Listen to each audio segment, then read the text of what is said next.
Nagsagawa ng 2 days kakanin making livelihood training program ang Catanduanes PNP para sa mga residente ng Barangay Sipi, Bato, Catanduanes.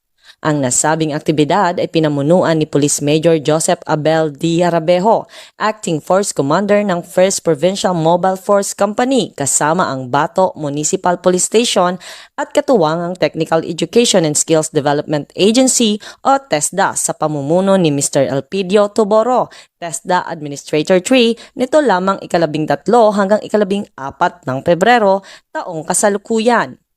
Nilahukan ng 20 residente ng nasabing barangay at 5 naman mula sa hanay ng kapulisan.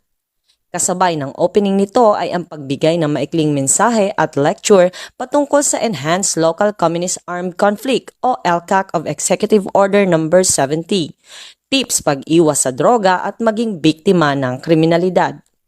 Ang pagsasanay po na ito ay tinatawag nating kakanin making na kung saan 25 kababaihan mula sa Women's Association at sa mga may bahay ng persons who use drugs o yung PWODs, sila po ay nasanay o nagkaroon ng kaalaman sa paggawa ng iba't ibang uri ng kakanin.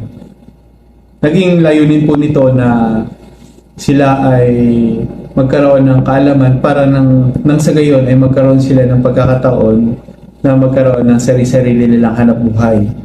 Ako si Jessica Rodriguez, para sa Barangay Sipi. Nagpapasalamat po ako sa Bato PNP at sa TESDA dahil nagkaroon sila dito ng pa-training. Ang livelihood training na ito ay pagtugon sa programa ng ating Pangulo Bongbong Marcos Jr. ang economic stability at upang tuluyan ng wakasan ang malnutrisyon sa ating komunidad.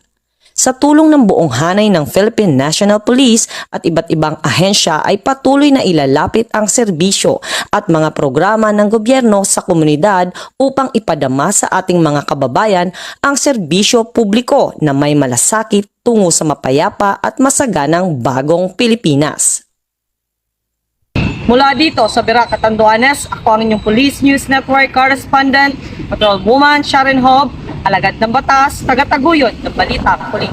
Maraming salamat, Patrolwoman Hob.